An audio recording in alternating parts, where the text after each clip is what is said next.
Hey, this is George. Hey, this is Frazier. And this is Real Talk with George and Frazier. What's going on, Frazier? Nothing much, man. Day to day, slow day, fun day, Friday. Yeah, man, I can dig it. I have to apologize to everybody for using my avatar, but I just got the call that I had tested positive for COVID-19, so I'm not looking presentable.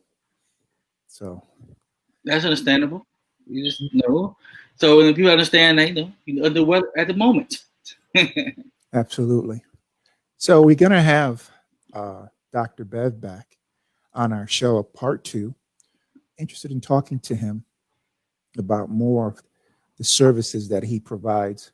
So that'll definitely be a good segment for this particular show. I think because part of the thing, a lot of questions left last time. We left a lot of questions unanswered that we probably get a chance to answer this time. So which is really good, you know. Right. Especially about mental health and it's a spiritual aspect of mental health that we don't really elaborate on. We don't really talk about much because some people are scared to talk about it. Some people refuse to even acknowledge it. Yeah, you know, it's an interesting thing, you know, a very interesting topic. One, because we don't normally, we're supposed to be invincible. You know, going to the hospital is the last thing that you do. You know, you just wake up and shake it off. So there's a lot of topics like, you know, as men that we don't talk about until it becomes a problem. You know, like, I mean, even on the show, when we were talking about having healthy bowel movements and things of that nature, you know, that can be a problem too. If you're not having a bowel movement 2-3 times a day easily, no issues or problems. But as men, we don't talk about that until it becomes an issue or a problem.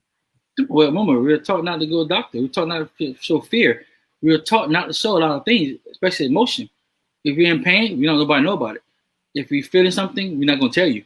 You know, that's how we were raised. Some people raised that way. Some people taught. Some men will feel like it'd be like they look weak if they mention that, or they don't want to show that weak side of themselves. You know, be vulnerable, as they say. Yeah, that's true. So while we're waiting for the doctor to come back on the show, Frazier, what's news? Oh man, I was looking at this unsportsmanlike thing happening currently with a football player in it was Texas, I believe Texas, and it was weird because apparently the kid didn't like how the call went with the referee. What age group? I'm sorry. What age group? What age group? Oh, high school. Oh, okay. So you should know better, right? You think high school, you're not elementary, so your intelligence rate should be a little bit higher. You should be more tolerant. You should be more respectful. You should be a lot of things at high school level, you know?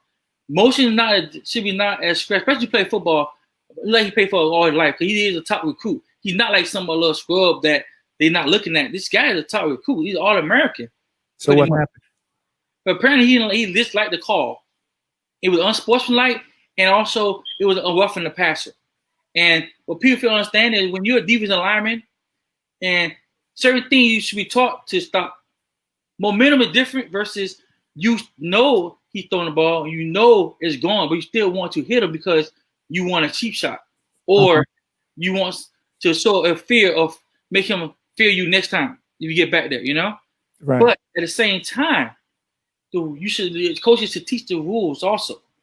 And I believe not if people say, "Oh, he's emotionally got the best of him." Emotions not get the best. You're a player. You know what I'm saying? It's not like you didn't get that before. It's not like you made a sack before. It's not like you ever never sacked the quarterback in your whole life before. He have done it plenty of times. So it's not the first time he's doing it. It's not the first time at the rodeo. You know what happened? So apparently he got ejected out of the game. So the foul, apparently the personal foul absurd. Where there's 2 ways you get a personal foul on us offense. You have to be to a point where it's to actually endanger the player, or at the same time to intimidate a player or make a player feel little. I look at it that way. And so it could be 2-way call. The call was brutal because he's standing the guy on the head, which is could danger. So, and it was to a screen to the ref made the decision to eject him. He wouldn't agree with it. So he got upset. Coach had to take him out of the field the first time. So he goes on the field. No problem. A few seconds later, after the play continues going on, the referee starts walking down the field. Player runs back on the field and levels him. Wow! Levels him. So the ref didn't see it even coming. So all the coaches, everybody run out to try to get the kid off of him and they try to get it back to the sideline and everything. Now you got the cops getting involved. So that incident could have all avoided if the coach did two things.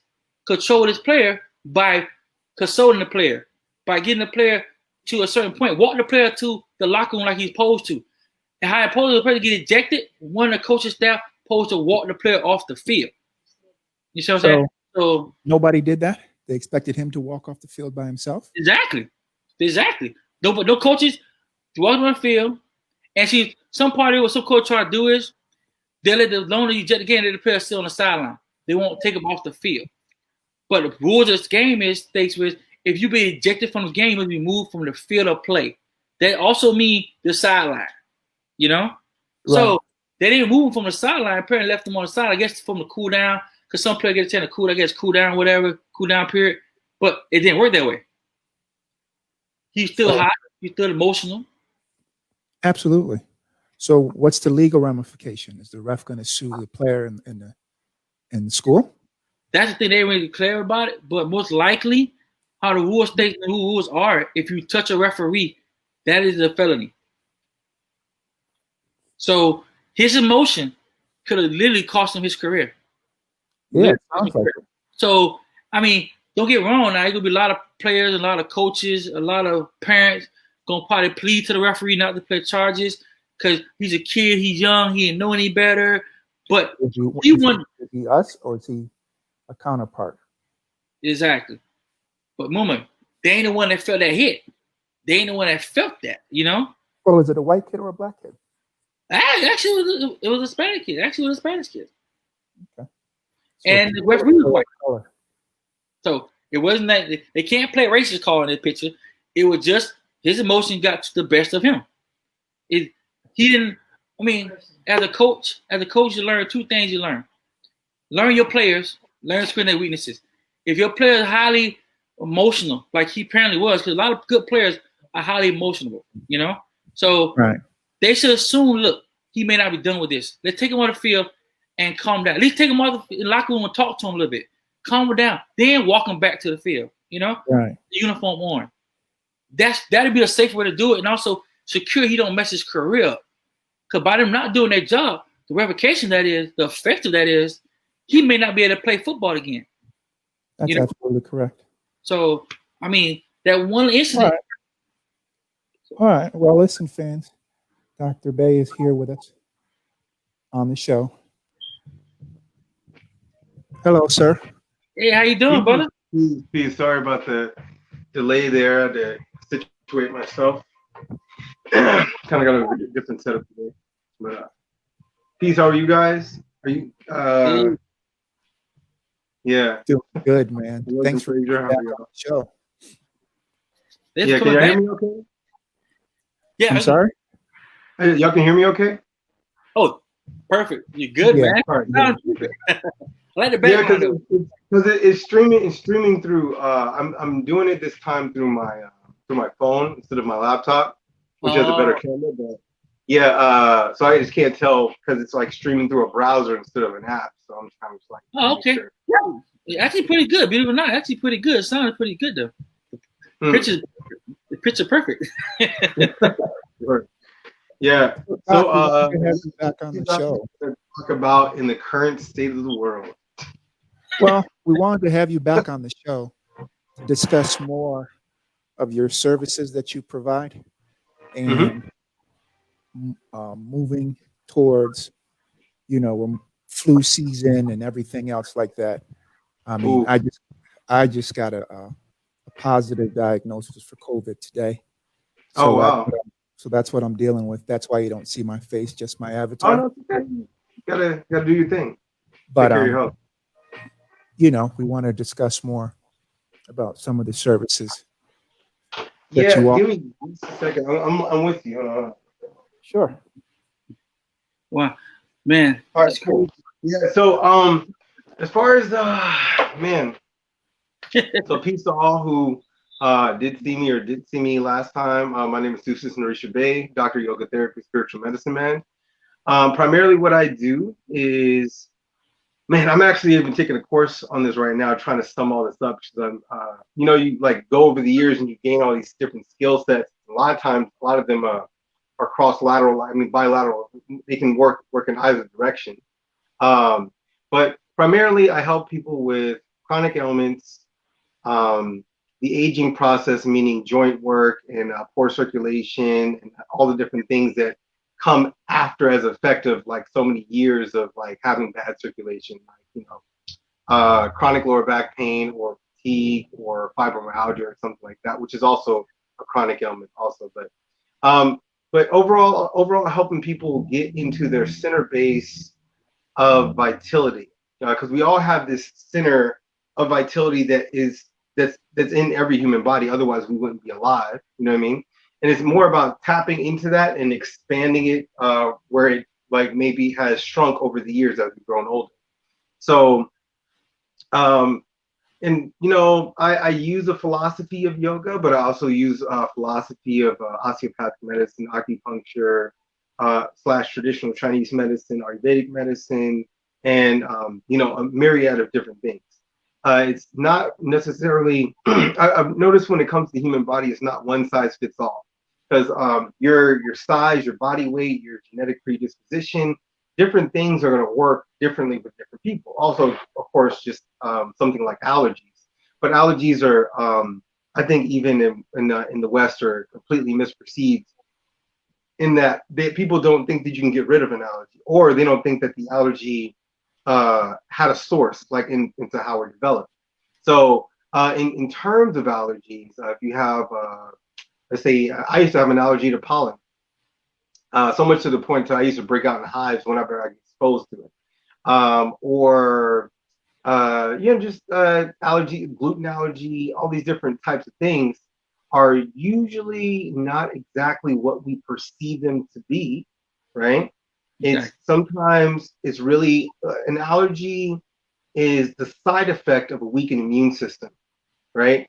On a long-term basis, like your immune system with your genetics was weakened, and it went through a certain period of time to where your body developed this allergy in order to protect your body and maintain homeostasis. And it just developed in different portions of the body. It might develop in your eyes, or it could develop in your pancreas or kidneys, anywhere. So, or just primarily in your nervous system. So, in which, like, an allergy, you would start with an allergy and then it would end up becoming an autoimmune disease. So, in terms of what I do, I help people get rid of these things, but more from the most natural plane of existence. Like, what can we deal with in our everyday lives that can fix the problems that we're dealing with today, pretty much. Exactly. So it's a slow process, but I'm very much, I try to involve as little external influence as possible when it comes to healing the body. So I try to focus on the individual, what the individual's blockages are, and how they can clear those blockages to make sure their body is in harmony. So when they start taking in nutrition or start taking in different patterns, like different sleeping patterns, or doing certain things like noise reduction, whatever. How will that help keep their body in harmony?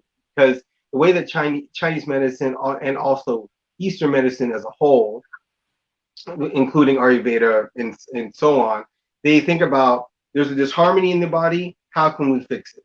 And if the disharmony has been there for a certain period of time, you have to take a longer process to detoxify the body in order to be able to bring that balance back in harmony with where it really needs to be. So hopefully that makes sense. So here's a little, like, not to my writing, but yeah. So anyway, if you guys want to elaborate anything in particular, I can definitely go into that. One of the things that George mentioned earlier was the that the flu season's coming up. I think I think with the current state of the world and this unknown biological terror that kind of is like, all over the planet, and different people have different things all of a sudden, especially I think that people are really quite like, really overly cautious, primarily because of the exposure rate. Sometimes people have been like at home for 3 months, and they've gotten checked X amount of times, and then all of a sudden they have it one day and they haven't had really exposure to anybody. You know what I mean? People just kind of like being overly cautious and giving the food deliveries in certain ways. Like people are, it's a really big thing that people are going through right now. But primarily, and this is going to sound really on the border of what's acceptable, for the current social terms, and it's okay. When we go back to not even just 2020, but years prior, to actually highly contagious diseases like malaria, or go back to the Black Plague with tuberculosis, or any of these things. There were still people who were working in what was even known as the medical field. It wasn't even really the medical field. It was just a doctor or a nurse. You just had this position. You were doing something. They were basically giving aid to people, so they were also being exposed. So what's one of the reasons why the majority of the people who were doing that didn't just pass away from even being exposed to this highly contagious bacteria, right? And it was primarily because of their immune system. That's the only thing that ever protects you. And then if you go back to the most primal people on the planet, no matter what race you're talking about, indigenous people all over the whole world, like they get exposed to very, very, very high amounts of bacteria, right? So they're exposed to, and then not even just from the actual bacteria that's in nature, but just the different types of plants and the gases that those things give off of. Poisonous snakes, poisonous insects, or just unclean conditions. The reason why we can eat meat is the same reason why those people are safe. It's because our immune system adapted to what we exposed it to consistently, and that's not only per life, that's per generation. So your great-great-grandfather gave you an immune system to be able to digest plantains if you're Caribbean, or like rice if you're Chinese, or this type of thing. The more that your genetic line has ate something in vaster abundance throughout a lifespan, the next generation has somewhat of a higher ability to be able to absorb that, right? Exactly. So predominantly melanated people, right? We get really big off of nutrition, vast amounts of it. Like especially when we're eating even the soul food diet in itself, outside of the hog moss and all the other stuff, one of the main things that we're doing, even though we're still brewing all this stuff and we're only getting a fraction of the actual nutrients, our body still gets enormous or really big. Like you take it like football players, like you were just talking about, or any of the other sports athletes. If we're pushing our body will expand fast. You know what I mean? But that's not only us, but that's like everywhere on the whole planet. If you look at Eastern European men, or men are in the over in Fiji or Hawaii, or some of the Samoan dudes, so the nutrition feeds the body, right? And the closer that it is to its rawest form, and how well it's been, how well preserved the nutrients are in whatever form. Sometimes that could be liquid if you made a soup. If you didn't boil it down too much, you could even consume it that way. But in different climates, they're doing different things.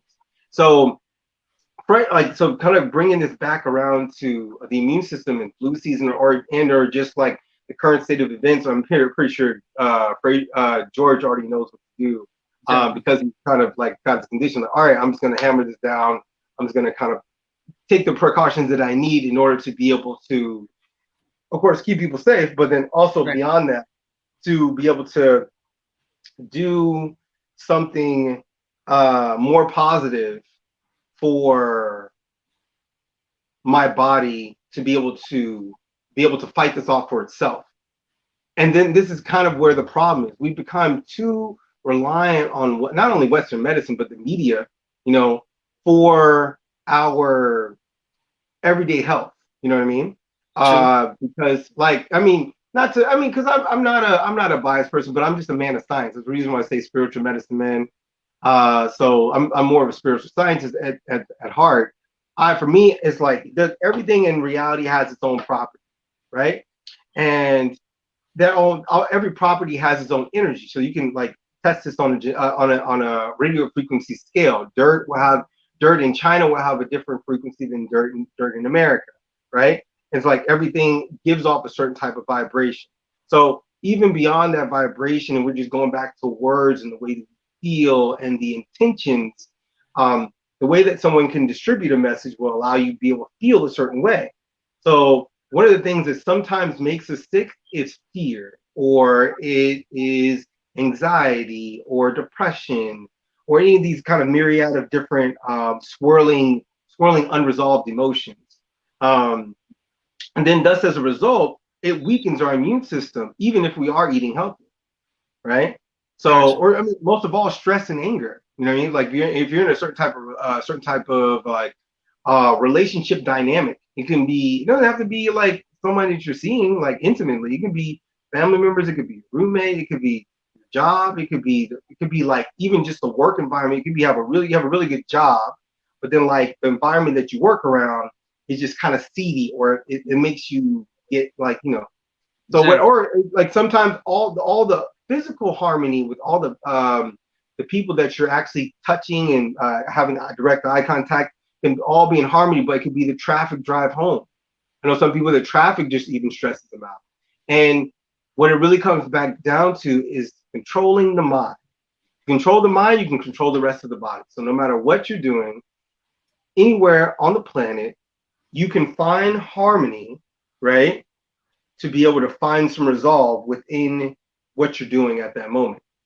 And it's when we allow someone else's definition of good or bad to determine what is good or bad for us at the moment, as far as what we'll consume, what type of music we'll consume, if we'll still participate in a certain type of activities, this and that will really determine like where our values lie.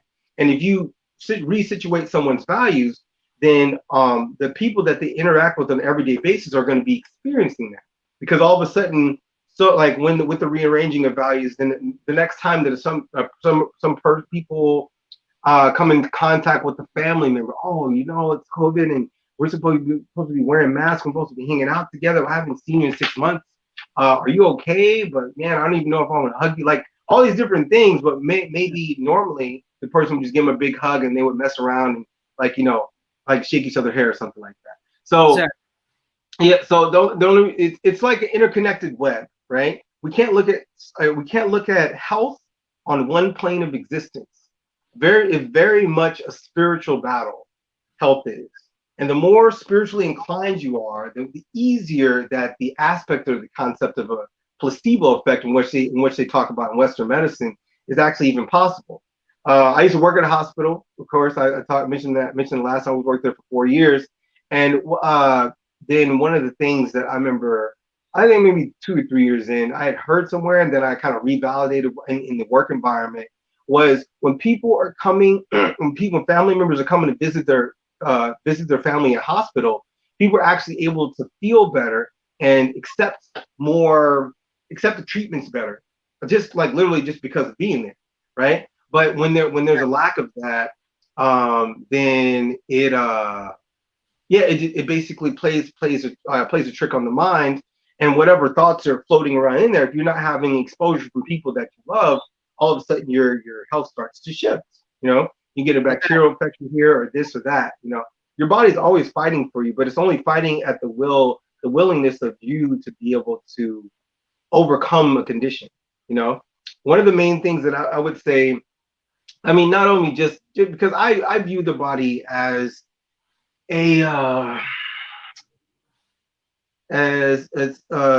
basically an interconnected system, right? And no matter what part, it could be HIV, it could be coronary heart disease, it could be like irritable bowel syndrome. It could be some like someone trying to overcome an aneurysm. Like there's a lot of different things that the body is capable of, but the body, whenever it's in a crippled condition, needs to be fed in a specific way. Easiest way to feed the body is oxygen. You're not doing something that promotes oxygen, you're taking away oxygen from the body, and the blood can't fight how it needs to, right? So no matter what condition you are like you have on the planet, this is the thing that people, all these old school healers from back for wherever, GMOs and all these other things weren't in vast abundance, and there was more oxygen, and people weren't cutting down trees or like causing forest fires on all different parts of the planet. And yeah, so they were able to use nature to bring that harmony back to people. And it's a lot. I mean, I would say it's easier to it was a lot easier to heal 30 years ago to 30 plus years ago than it was now with this exact same conditions, because all the environmental variables have changed. You know, I went from like, well, I think it was maybe, we were back on maybe 1G back then. I don't even know if we were on any G, but now we're at 5G, right? We don't even know how technology affects our health. We don't know how much harmony that our body is out of on a consistent daily basis that actually builds up. And what I'm really trying to bring back to this is take control. If you can take control, then you have less to worry about. If you're not willing to take control and you kind of have a passive habit of doing X, Y, and Z, like either you need to reroute that habit or you need to think about, how can I bring back some harmony and do the things that will actually make me feel better? Is my circulation as good as it can be? How much abundance of energy do I have in certain parts of my body? Like, because when I think as you get older, I guess you guys might agree that you can just start feeling certain parts of your body not respond how you want it to. It's like, man, like I was like I know, like whenever I used to be able to step up, my hip used to work different. Whenever I used to do this used to work in this way. So whenever it comes to preserving the body, analyzing the body, scanning the body, finding out what's not working efficiently will be a key indicator on something that you could start to work on. But primarily, if you're promoting oxygen in both drinking, eating, and breathing, then you're good. The easiest way to get oxygen into the body is breathing. But you can have oxygen inside your food. You can have oxygen, more oxygen intake inside of the liquids that you drink, right? No matter what type of liquid you're drinking, you just like try to do something that promotes oxygen. And there's two ways that oxygen promotes. It's either the food, especially when it comes to consumption, either the food itself has vast amounts of oxygen, or it stimulates the organs to promote more oxygen. It's one of the two. So, and the latter is the minus, so it just takes oxygen away. So, like for instance, smoking, right? Smoking marijuana, even smoke any type of smoking, with the vast amounts of smoking, right? Because when you really think about it, it's going to sound pretty bad, but I'm just going from the perspective of also like the vast amounts of the scale, even from like, there's no carnivore that's a human that's bad, right? So the guy who eats a lot of meat, there's nothing, not necessarily bad for him. It's what conditions he puts his body through, right, in order to be able to absorb that, whatever he's doing. And the less conditions that you're putting your body through in order to be able to absorb the consumption of what you're eating, the harder that your body has to fight, and the more, and then the more that your body has to fight off the cycles.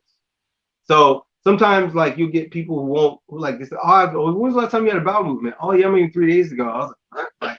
But some people are just so used to it because they've developed a pattern, right? And then also, thus as a result, the normal pattern of a 24-hour cycle in between consumption to be able to have a bowel movement for cooked foods, for raw foods is actually a little bit faster.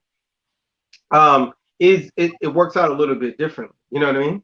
So but with also the opposite end of the scale, someone who's vegetarian could have less bowel movements than this person who's just a meat eater, and it's primarily just because of what a lot of vegetarians are exposed to is a lot of things that are not vegetables, right?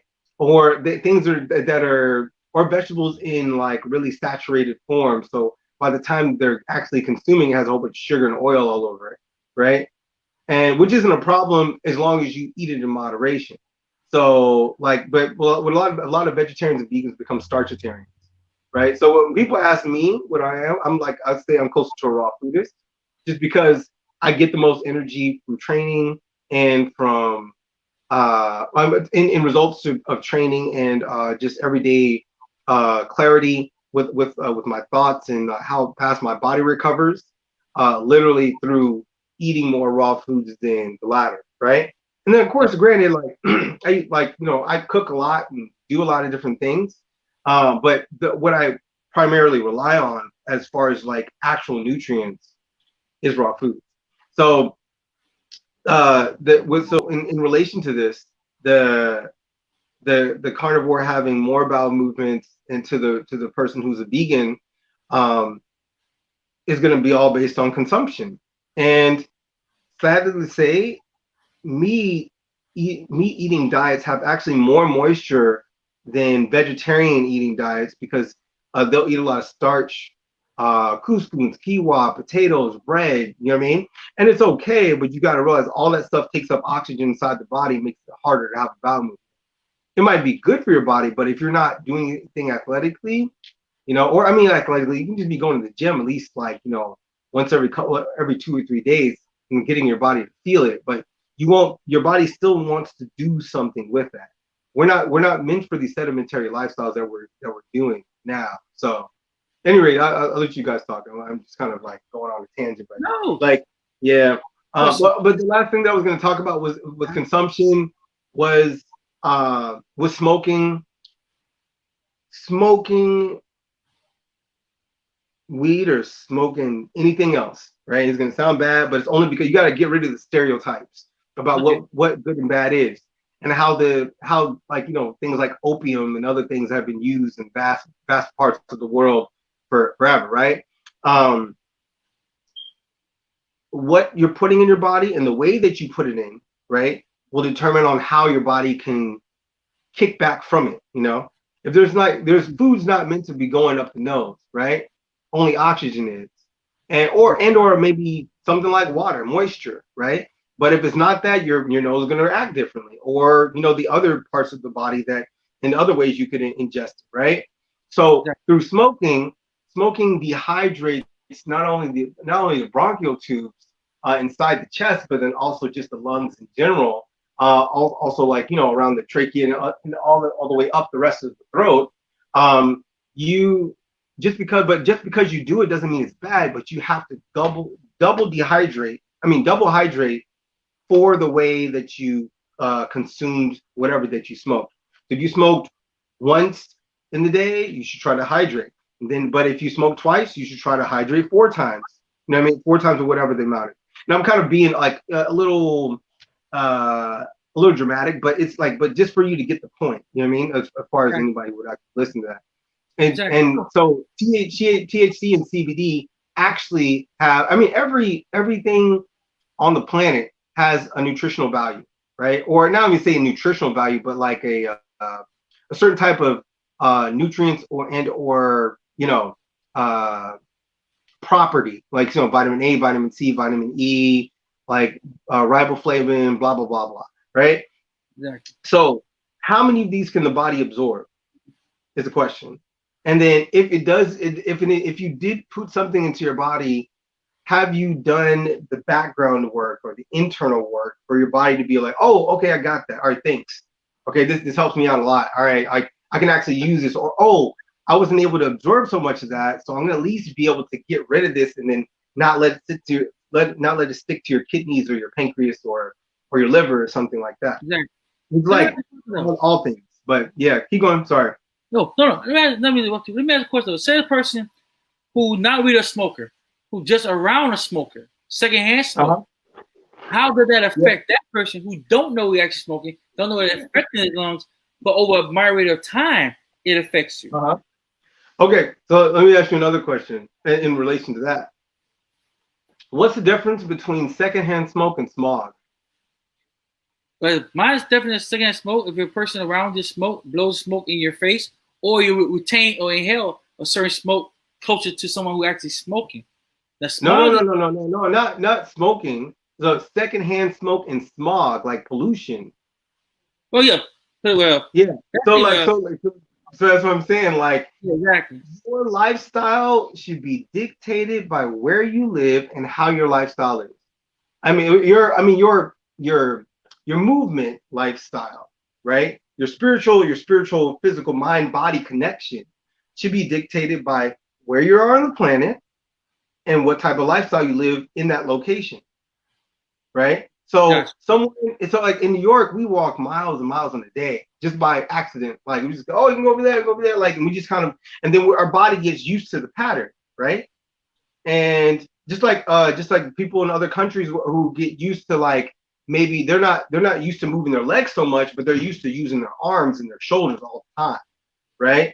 And it kind of all depends. Like the secondhand smoke is just, I mean, it's like they say it's even worse than the other, but it's only if you're not health conscious enough to, like, because the more health conscious you are, the more that those decisions change, the more that your values change. So the more health conscious you are, and then with those values changing, you're going to start to put yourself in different environments, or put yourself in, and that's more like you can either put yourself in a different physical environment, like move out the house or move away from something, or you just try to dictate how you're going to be exposed to it. Like, hey, I don't want you smoking on here, or, oh, don't smoke inside, smoke outside, like, whatever. Like, it's kind of like however you put it together is a way that it'll fit together. Like life is like a puzzle piece. Like we're trying to find the pieces that connect instead of the pieces that don't connect. So that's true. That's true. Now, for instance, a spiritual way. Say somebody who say having a chronic illness where they have a tough time breathing, a lot of aches and pain and stuff. Is it like what kind of illness? Arthritis. Say for example, arthritis, and also have chronic breathing where they can't breathe as much also, and they have a hard time walking. Like, how would you approach a person like that in your services? Oh, man. So consider I grew up with asthma, right? I overcame that when I was 17, but then I used to have arthritis. I had that for like 2.5, 3 years, and then I got rid of it. The thing that I would definitely say is it's your eating. Start with your eating. I mean, because this is like if I was doing virtual counseling for this person, like we would just basically have to have a heart-to-heart first, because people don't care. If I can't rearrange your values or get you to see like what your particular issue is, you will not create the new pattern that's going to heal you. And this is the reason why Western medicine actually ended up in the position that it is right now, because we started to live a life of conveniences, right? And then the more conveniences that we chased, the more that Western medicine felt like it was an industrial thing, and then it became pharmaceutical. And then after pharmaceuticals, and then doctors started only getting trained in medicine and how to remember all these different medicines in Latin terms and putting stuff together and using the Merck manual and so on. But then as far as the actual medicinal part of actually providing people with the medicine, but I guess you say the actual procedures that would keep them in harmony, that would keep them needing the medicine, it became a quick fix culture, and like they were just handing out the medicine because it got rid of stuff. I got rid of the symptoms. And then what the original philosophy with that was, they were expecting to give people a certain percentage of doses, but at the time technology had not hit as much. But the more that technology hit, the more sedimentary that the lifestyles became. More sedimentary the lifestyles became, the more that people started to kind of step away from the thing that was empowering them, which was their physical activity. And then so they're still popping pills 60s, 70s, 80s, and then like 1990s.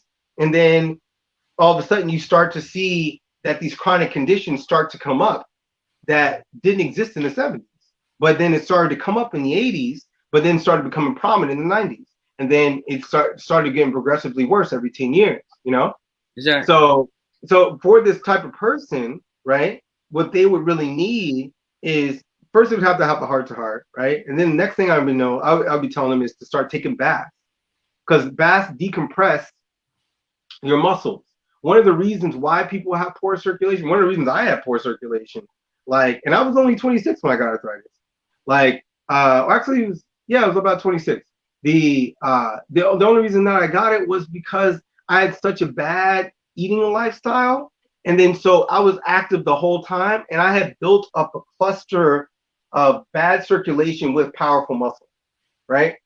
Which is what a lot of football players end up getting, which is like, and I would say football players predominantly because there's a, well, not only football players, but only because football players can eat heavy and still play, right? Exactly.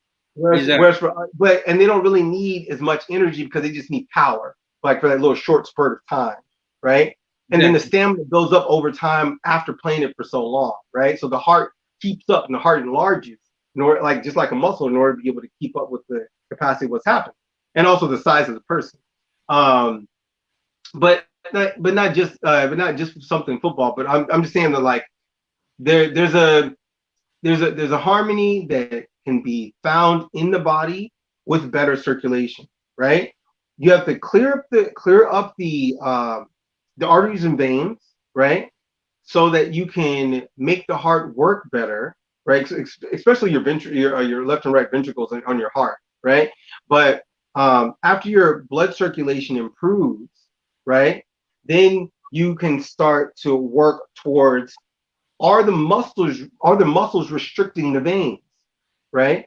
So you change up the eating habits, and then what the heat would do inside the bath is allow the muscles to decompress and expand, right? And we've actually been doing this for years. We just don't, well, somewhat, not in Western American culture because of the, just political, religious, war, like there was so much going on in the Americas. So no real culture could establish itself as a dominant whole, right? But what was able to somewhat establish itself is either other cultures bringing their cultures in. So like for instance, in Japan, they have the onsen or the saunas, right? And we have the Korean bathhouses in Korea. Russia, they have the banyas. Morocco, or in some parts of the Middle East, they have the hammams. Like, men have somewhat understood that heat does something for the body, right? But heat inside water does something completely on another level of what heat outside will do, right? And a lot of the first the main area that a man thinks to relieve his stress is his shoulders and his back.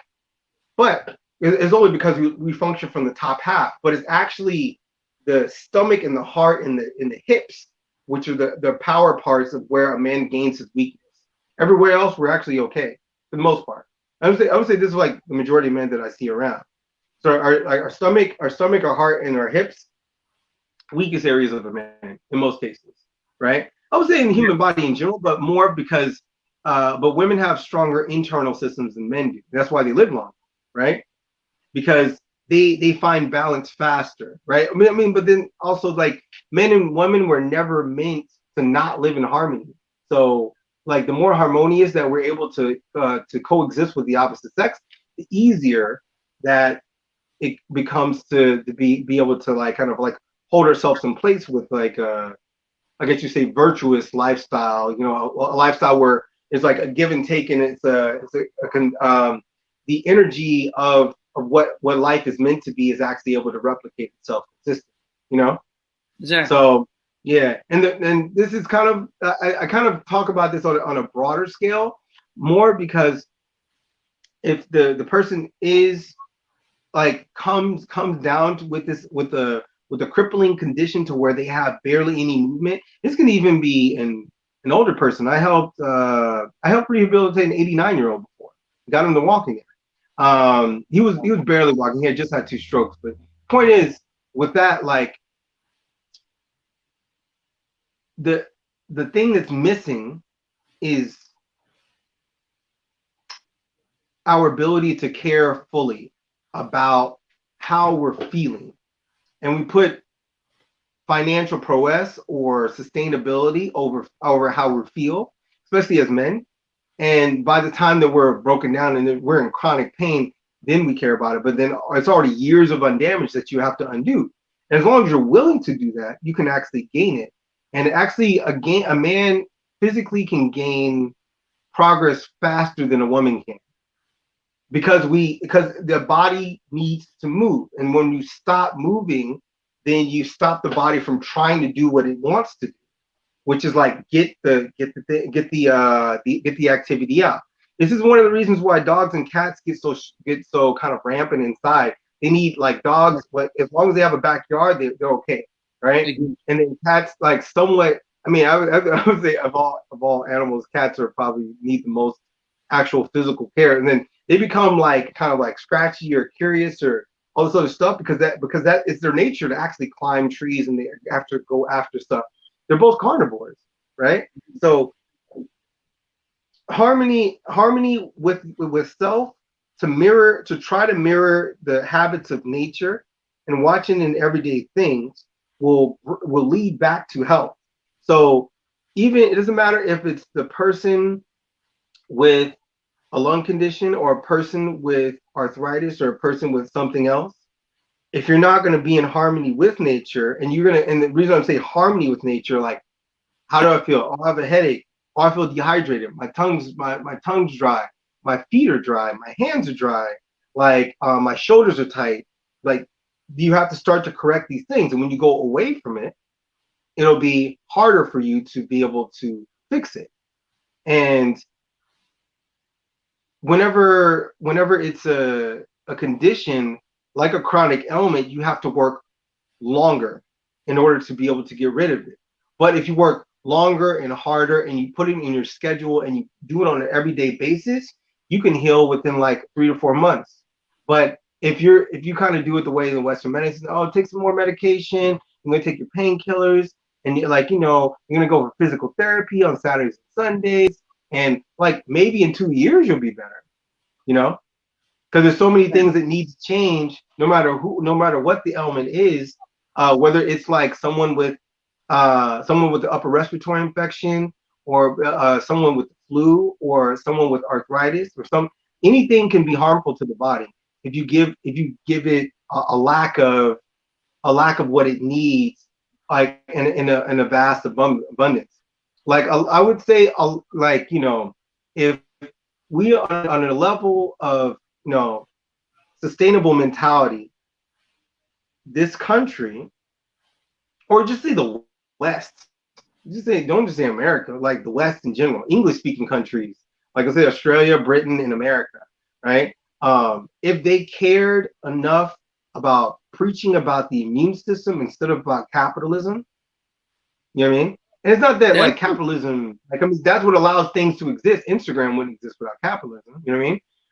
Or neither Facebook or any of that. But it still comes back down to, like, we're uneducated on how our body works, and we care about everything else and the histories of all these different companies and how great these people were and whatever. But then, like, when it comes back down to like sustainability and health and how we feel about ourselves, like, it's really easy to kind of tap into that wavelength of, like, ignorance of the body. Like, you start ignoring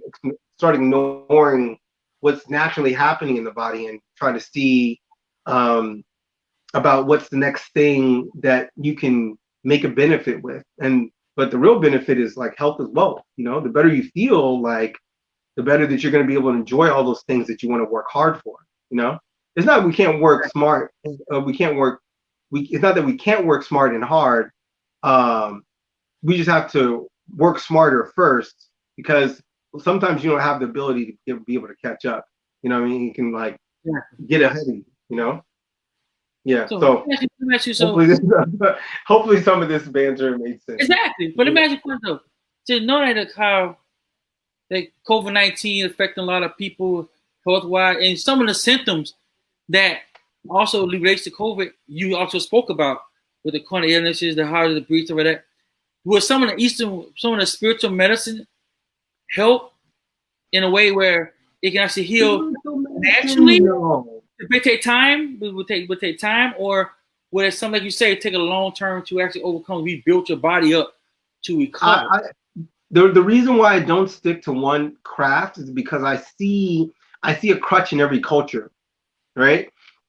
One of the reasons why I'm not full like 100% about Ayurvedic medicine, even though I think it's really really dope and has a lot of dope concepts, is that they're still dependent on a lot of cooked and starchy foods in their culture. So of course they can't condemn their own culture, you know what I mean? But they can talk about eat less of it and do more of this, so you can try to build this.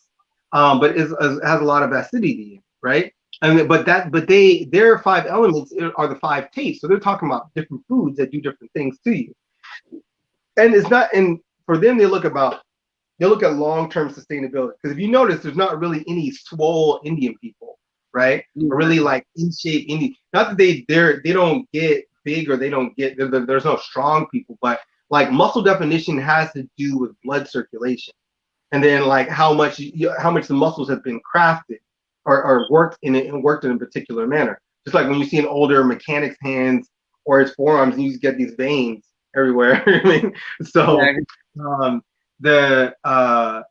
in terms of like these conditions existing and the way that the East could heal it, they would go back to trying to bring harmony back to your body.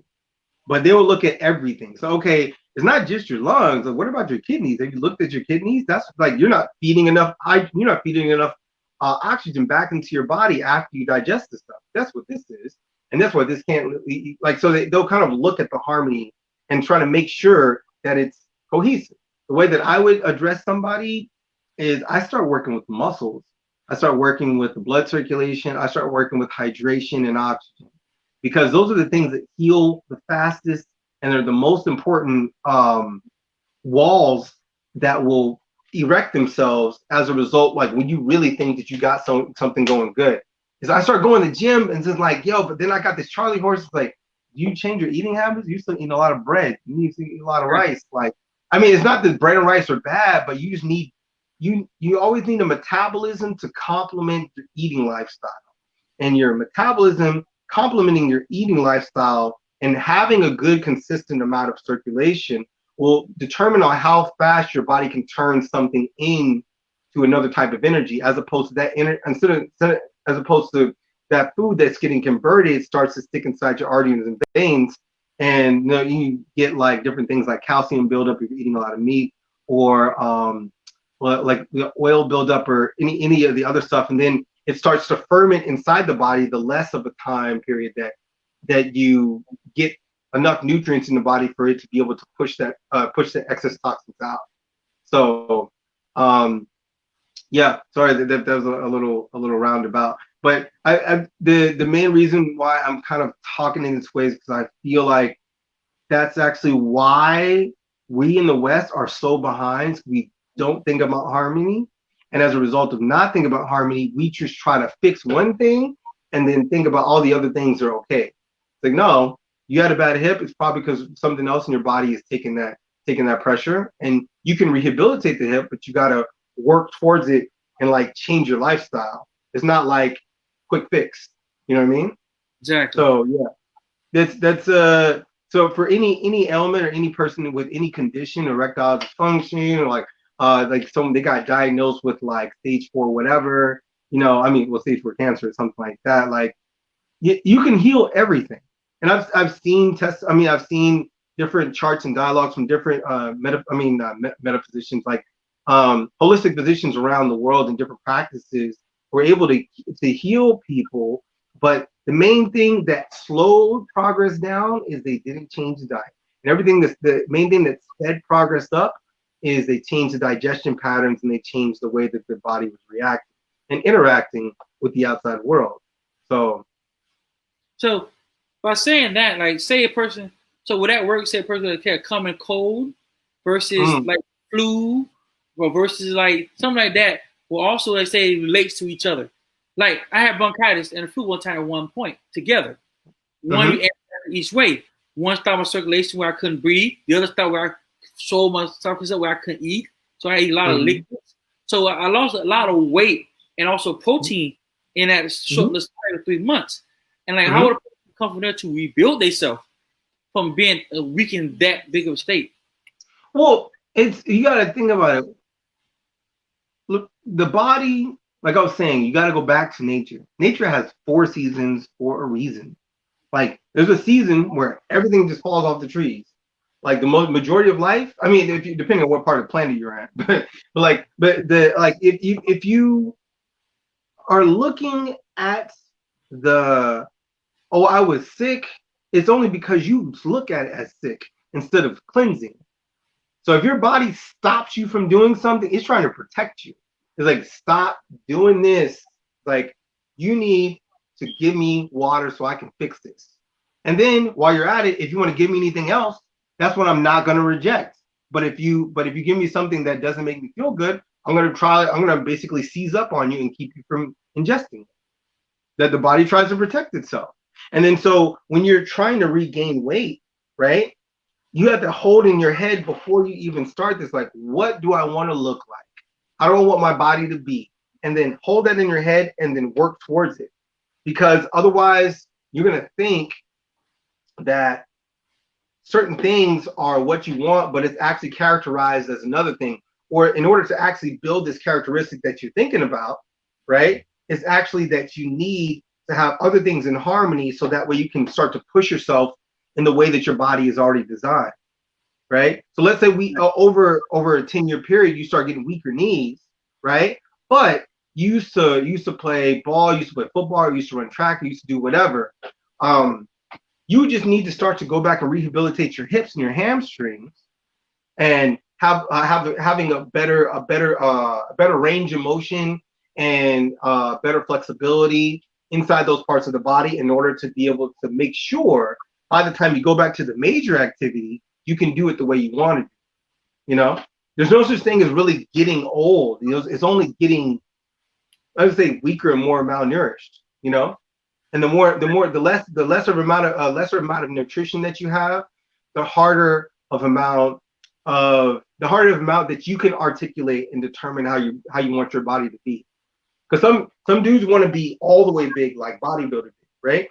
But they want to have a slimmer waist, right? Because it's like, okay, so I want to maybe do this, or I want to just kind of be solid, right? And then they can work towards that. But if you're doing things like protein powders and all these other different things, whether it's vegan or not, it's still dry. So your body doesn't know what to do with that. It might be able to absorb a portion of it and be able to make you to like do something with it, but you still need, if like you're eating protein powder, right, every day in a smoothie, but you worked out twice a week, like let's say Wednesdays and Sundays, like you would see less of a positive development than if you were doing, and let's say when you're doing those Wednesdays and Sundays, you're working out for like 2 hours. I say 2.5 hours, and you just kind of stayed at the gym, you kind of like this kind of labor test, and you were sore for a couple of days, and it kind of went on, right? So if you did a Monday to Sunday for 45 minutes or 30 minutes even, right? Because let's say the gym was like in your apartment building or whatever have you, right? Like you can get twice the results within a shorter period of time by following that consistent mechanism, and you would have better circulation by the end of it, instead of just being bulk but not really being able to do much with your mass. Because it's a real big thing to have mass in the US, but not have functional mass. So if you can't use the mass, what's the point of having it? You know, it's just like, you know, especially because it's like, you know, the majority of it, the times when someone have mass in the past, they'd have to be able to use it to do something, like, you know, move something heavy, or, you know, defend somebody in a fight or something like that. So, or just like, you know, just like everyday work stuff. So yeah. Well, Doc, listen, we want to thank you for that insight. Thanks for all this. It's long-winded stuff, but I hope this helps. George, I hope you feel better.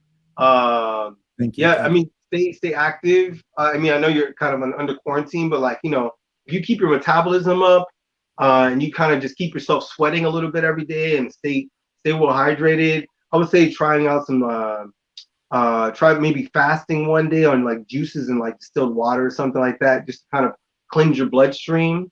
You can do quite a few things, but I think that you or anybody else who kind of like because the season's really changing. It's not so much sunlight. It's easier to catch for these symptoms to develop and for us to weaken our immune system. We come down with something. If you can work towards like getting that real thing that you want, it'll be a lot more in harmony. Your body will recover a lot faster. So I mean, but I know you know this. You're talking about herbs and other stuff last time. So absolutely, yeah, stay on it, man. I definitely appreciate you. All right, man. Peace. So do a favor. So tell everybody where they can find you at and get your services, like you. Yeah. So I'm on you can my website is painsolutionsnyc.com, or I'm on Instagram where you can reach me a lot faster at Pain Solutions NYC. So peace, everybody. Thank Peace, you. brother. All right, thanks. No problem. Great to have you. George. Great show. Great show, right? So thanks for hanging in there. Hey, this is George. Hey, this is Fred. And this is Real Talk. And we'll see you guys next week. Next week, we got a special guest, so can't wait to see it. We got a musician, so it'll be great. Should be awesome. Peace. Peace.